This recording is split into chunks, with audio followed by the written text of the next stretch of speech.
देश की बहस में आपका एक बार फिर स्वागत है। हम बात कर रहे हैं सेंट्रल विस्टा प्रोजेक्ट, क्या पैसों की बर्बादी है और कोरोना काल में नए संसद भवन को बनना रोक देना चाहिए।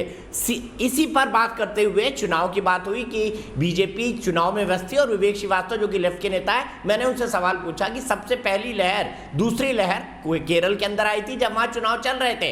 अगर ऐसा था तो केरल में लेफ्ट पार्टीज ने और वेस्ट बंगाल में लेफ्ट पार्टी ने चुनाव का बायकॉट क्यों नहीं किया? सीधे इसी सवाल पर हम आगे बहस करेंगे। मेरे साथ बीजेपी से आरपी सिंह जुड़े हुए हैं, लेफ्ट से विवेक श्रीवास्तव जी जुड़े हुए हैं, पॉलिटिकल एनालिस्ट और शांतनु गुप्ता जी जुड़े हुए हैं और पत्रकार, और साथ ही साथ चरण सिंह सापरा जी जुड़े हुए हैं, भारतीय राष्ट्रीय कांग्रेस के प्रवक्ता। लेकिन सबसे पहले चलता हूं ललित शर्मा गाजियाबाद से, मेरे एक दर्शक जुड़ गए हैं। ललित, क्या चुनाव होने चाहिए थे कोरोना काल के अंदर? और अगर होने चाहिए नहीं, अगर चुनाव आयोग करवा रहा था तो क्या लेफ्ट पार्टियों को लड़ना चाहिए था मोरल हाई ग्राउंड लेकर? क्योंकि वो कह रहे थे कि ये चुनाव का वक्त नहीं है।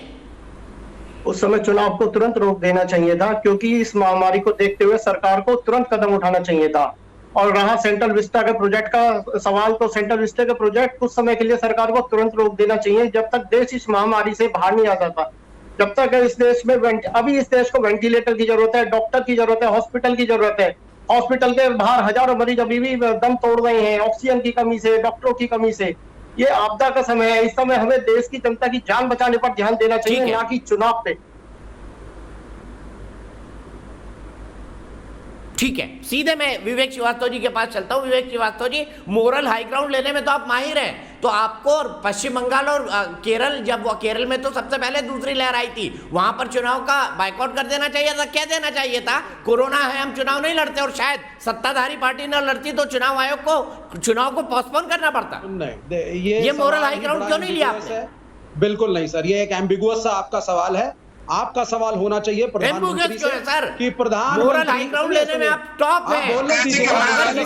आप बीजेपी पर आरोप लगा रहे हैं, वहां पर भी लागू होता है ना, आपको चुनाव नहीं लड़ना था। एक बार दिल पे हाथ रखिए। ये अनपढ़, सुनिए, ये अनपढ़ प्रधानमंत्री बंगाल में जाकर भीड़ इकट्ठी करके भाषण दे रहा था, और आज ये दाढ़ी बढ़ा करके बैठ गए। बंगाल में तो आपने भी चुनाव लड़ा, आपके लोग भी भीड़ इकट्ठी कर रहे थे वहां पे। बंगाल में दाढ़ी कैसी बात करते हैं, सबको बात इंदिरा किचन ने 1,500 के लिए इस देश में प्रधानमंत्री के लिए थोड़ा सम्मानजनक शब्दों का इस्तेमाल करें विवेक श्रीवास्तव जी। देश की 135 करोड़ जनता ने उनको प्रजातांत्रिक ढंग से चुन के भेजा है। लेकिन संयम के शब्दों का इस्तेमाल करें। आपके पास मेरे सवाल का जवाब नहीं है, उसके लिए आप शब्दों का इस्तेमाल ना करें। मैं आप शब्दों का कोई ऐसा इस्तेमाल नहीं कर रहा हूं। इस प्रधानमंत्री ने, क्योंकि लैक ऑफ एजुकेशन है हमारे प्राइम मिनिस्टर में, लैक ऑफ प्लानिंग है, लैक ऑफ टीम है। इनके पास एक साल में इन्होंने कोरोना से लड़ने के लिए कोई प्लानिंग नहीं करी। ऑक्सीजन की कमी में आज भी लोग सड़कों पे दम तोड़ रहे हैं, और ये व्यक्ति सेंट्रल विस्टा अपनी रैली में एक पीपी किट्टी बनती थी, एक N95 मास्क था देश के अंदर, इनकी एक पीपी किट्टी बनती थी, एक टेस्टिंग सेंटर नहीं था इस देश के अंदर। Minister should resign. और मैं इलेक्शन की बात नहीं कर रहा, लेकिन एनडीए को और बीजेपी को एक नए आदमी को लाना चाहिए, कम से कम जो एजुकेटेड हो। और ये प्राइम मिनिस्टर शुड रिजाइन और विवेक श्रीवास्तव को प्रधानमंत्री बना दिया जाए। सबसे अच्छा कोरोना को वही हैंडल करेंगे। पढ़े लिखे आदमी को बनाइए कम से कम, जो सिर्फ अपने पोशाक, अपनी दाढ़ी, अपने लुक्स, अपने फोटो सेशन के अलावा इस देश की जो समस्याएं हैं उसके बारे में सोचे और कुछ प्लानिंग करे। सारा ऑक्सीजन पे आरपी सिंह जी, मुझे बताइए, लेफ्ट ने मोरल हाई ग्राउंड लेकर केरल और पश्चिम बंगाल के चुनाव का बहिष्कार क्यों नहीं किया? असल में क्या कि मैं जिस प्रकार की भाषा ये व्यक्ति यूज कर रहा है, ये असल में तस्करों जो तस्करी करते हैं उनका साथ देते हैं। असल में इनकी पार्टी के लोग सब फर्स्ट है, इनके सेक्रेटरी पकड़े गए थे तस्करों का साथ देने वालों का। तो असल में ये असल में तस्कर है, तस्कर लोग हैं, इनको तस्करी के अलावा कुछ नहीं आता है। अरे सुनो, मैं धोखा नहीं, अरे बकरी नुमा दाढ़ी वाले चुप रहो, बकरी नुमा दाढ़ी वाले आए थे मैं करने यहाँ पे, चुप रहो। सुनो, मैंने आपको धोखा दिया एक बार भी। अरे बकरी नुमा दाढ़ी वाले मैं क्या कर रहा हूँ? सुनो, जो मैं बोलूँ सुनो। अरे सुनो, देश में पीपी किट्टी बनती थी, देश में N95 मास्क था, देश में टेस्टिंग सेंटर नहीं था। ये प्रधानमंत्री मोदी है, हर कोने में टेस्टिंग किट दे दी, हर कोने में मास्क दे दिया, हर कोने में पीपी किट दे दी। आज वहाँ देश हर कोने में ऑक्सीजन पहुंचा रहे हैं। पास है नहीं, तैयारी आपकी है नहीं, अस्पताल आपके तैयार नहीं। कहाँ से बकरी का मेमना पकड़ना, दाढ़ी रखी है, एक बकरी की दाढ़ी रखी मैं कंसंट्रेटर जो है वो ब्लैक में मिल रहे हैं।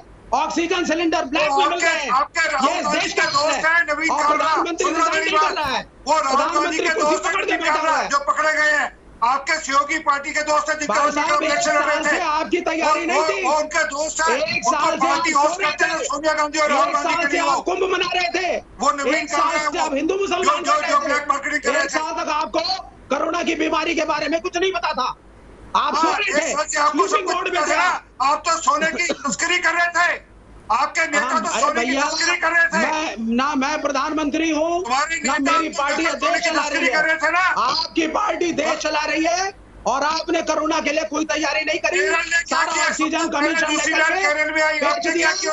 देश के अंदर ना दवाइयां हैं ना लड़ने के लिए सिलेंडर, और सुनिए ऑक्सीजन कॉन्सेंट्रेटर भी ब्लैक हो रहे हैं, नारियल पानी भी ब्लैक हो रहा है। ठीक है आरपी भाई विवेक जी बात तो दोनों रुकिए।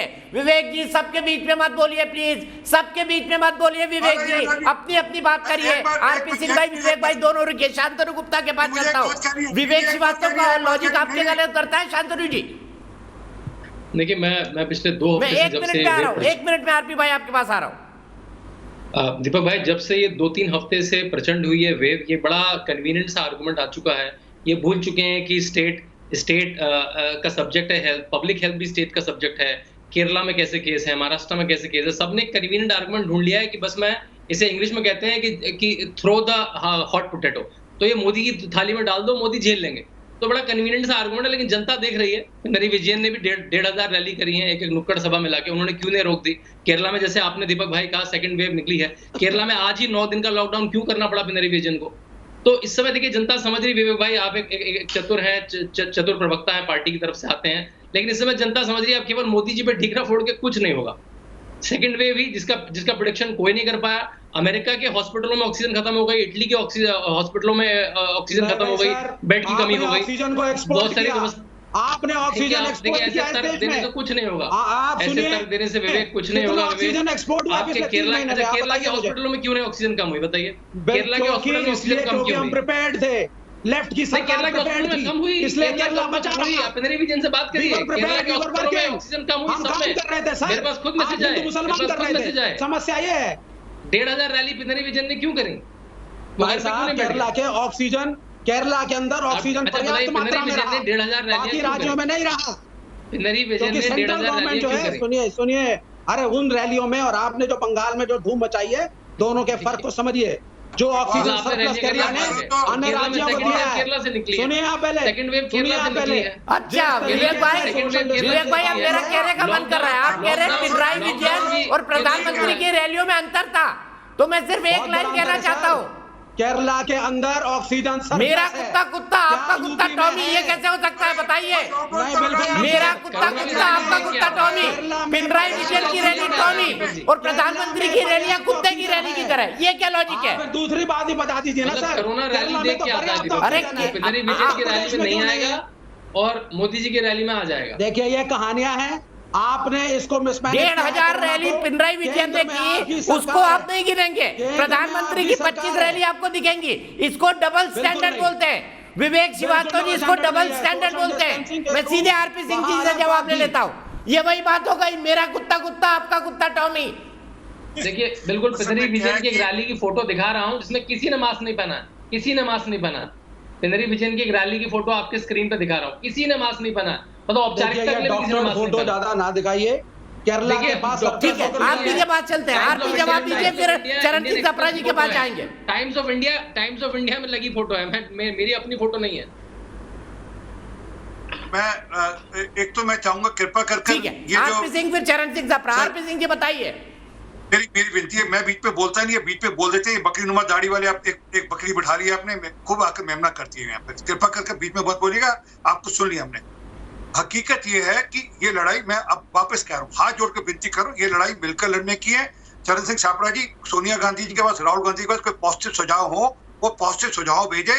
वो चिट्ठी ये मत बताए कि दुनिया में कोरोना भारत के कारण से फैल रहा है।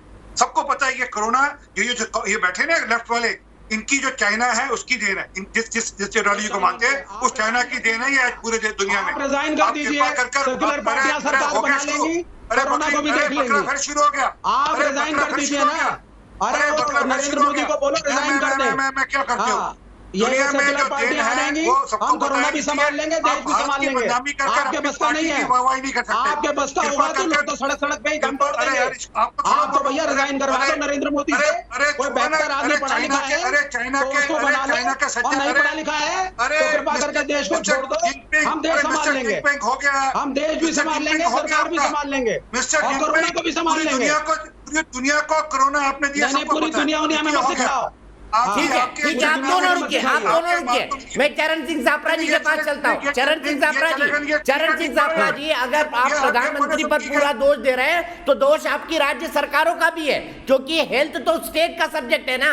आपकी महाराष्ट्र बहुत ज्यादा केस हुए, छत्तीसगढ़ बहुत ज्यादा केस हुए, पंजाब बहुत ज्यादा केस हुए, राजस्थान अभी भी लॉकडाउन लगाना पड़ रहा है।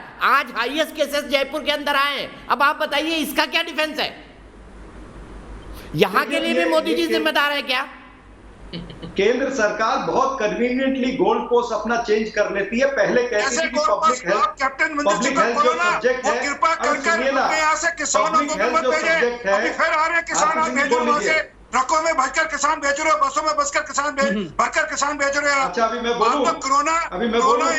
कोरोना अपने अरे कहाँ किसान आ गया बीच में? अभी मैं बोलूं? अब कहाँ इनका किसान आ गया? ऑडियो डाउन नहीं करेंगे आप। दीपक जी, अभी आरपी सिंह का ऑडियो डाउन नहीं होगा। कृपा कर किसान मेरा मत ऑडियो भेजिए, आपने अभी डाउन किसानों किया, को रोकते हैं वो। अब इनका ऑडियो डाउन आरपी नहीं सिंह जी होगा ना। Please, RP Singh ji conclude करने दीजिए उनको। आरपी सिंह जी प्लीज उनको कंक्लूड करने दीजिए। आरपी भाई please, RP Singh ji conclude करने दीजिए उनको। देखिए, चरण सिंह जी केंद्र बोलिए। सरकार गोल्ड पोस्ट चेंज नहीं कर सकती है। पहले ये कहते थे कि पब्लिक हेल्थ चाहे स्टेट सब्जेक्ट है, लेकिन डिजास्टर मैनेजमेंट एक्ट के तहत वो केंद्र सरकार उसको कंट्रोल कर रही थी। अब ये राज्य सरकारों पे डालना चाहते हैं। इनकी वो हालत है कि बुझाकर हजारों चिराग ये आज भी कह रहे हैं कि अच्छे दिन आने वाले हैं। इनकी वो नौबत आ गई है, पगला गए हैं ये। और वैक्सीनेशन पॉलिसी पे बात हो रही थी, मैं ये कहना चाहता हूं कि वैक्सीनेशन पॉलिसी तो इनकी बिल्कुल फेल है। मैं आपको आंकड़े देना चाहता हूं। पिछले अगस्त में अमेरिका ने 44,700 करोड़ रुपया इन्वेस्ट किया वैक्सीनेशन के अंदर, लेकिन भारत ने कुछ नहीं किया। उसके बाद में अगस्त में इन्होंने 40 करोड़ जो डोज है वो बुक किए। यूके ने 15 करोड़ डोज। चरण भाई मैं फिर मुझे आरपी से जवाब लेना पड़ेगा वैक्सीनेशन को। आज वैक्सीनेशन पर हम अगले हफ्ते बहस करेंगे, एक दिन और वैक्सीनेशन पर बहस हो जाएगी। मैं आपको यहीं पर रोकूंगा क्योंकि मेरे पास वक्त नहीं है। सत्येंद्र जैन मेरे एक दर्शक भोपाल से जुड़ गए, उनके पास में जाऊंगा। सत्येंद्र, क्या रुकना चाहिए नए संसद भवन का काम? दीपक जी, मुझे ये समझ में नहीं आ रहा है कि किस तरीके से कांग्रेस और ये हमारे मित्र हैं, ये वामपंथी मित्र, ये क्यों इस तरीके की बात करते हैं। अरे भाई, कितने प्रोजेक्ट आप रोकेंगे? हाँ, कोरोना के हिसाब से अगर कोरोना प्रोटोकॉल फॉलो करते हुए अप्रोप्रिएट कोविड बिहेवियर फॉलो करती है वो काम हो रहा है तो अच्छी बात है। लोगों को काम भी तो मिल रहा है। लोग घर बैठ करके क्या खाएंगे अगर उनके पास डेली अर्निंग नीड्स कैसे बढ़ेंगी, मीट आउट होंगी, और इकोनॉमी कैसे, अर्थव्यवस्था का पहिया घूमेगा। अभी हमारे कांग्रेसी प्रवक्ता मित्र जो थे वो कह रहे थे कि -23% से ज्यादा की विकास दर नीचे पहुंच गई थी। तो ये किस तरीके की बात करते हैं? अभी उस समय में जरूरी है जो आवश्यक प्रोजेक्ट्स हैं उनको चलना चाहिए। और जिस तरीके से ये बात हो रही है, तो खुद कांग्रेस ने 2012 में जब कांग्रेस की सरकार थी, यूपीए की सरकार थी, तब लोकसभा अध्यक्ष ने पत्र लिखा था ministry of housing and urban development को, महुआ को, नगरीय प्रशासन मंत्रालय को, कि नया संसद भवन बनाया जाना चाहिए। और जैसा कि पूर्व दर्शक थे उन्होंने भी कहा कि आगे 20 साल 25 साल बाद जो परिसीमन होता है लोकसभा का और सारी, तो वो उसके कारण से भी आवश्यकता बनती है। ठीक है, बस यहीं पे मैं आपको रोकूंगा सत्येंद्र, मैं आपको यहीं रोकूंगा। अफसोस मेरे पास वक्त इतना ही है। आरपी सिंह साहब, चरण सिंह सापरा साहब, विवेक श्रीवास्तव जी और शांतनु गुप्ता जी, आपका बहुत बहुत शुक्रिया। चलते चलते मैं आपको बता दूं, क्या संसद भवन का काम रुकना चाहिए या नहीं, इस पर देश की बहस के दर्शक क्या सोचते हैं? 65% दर्शक सोचते हैं। अफसोस चरण सिंह भाई, मेरे पास बिल्कुल वक्त नहीं है। किसी और दिन आपके पूरे पॉइंट्स को डिस्कस करेंगे, आप ही को लेंगे इस बहस के अंदर। हम 65% दर्शक मानते हैं कि काम नहीं रुकना चाहिए, 35% को लगता है कि काम रोक देना चाहिए। फिलहाल एक ब्रेक।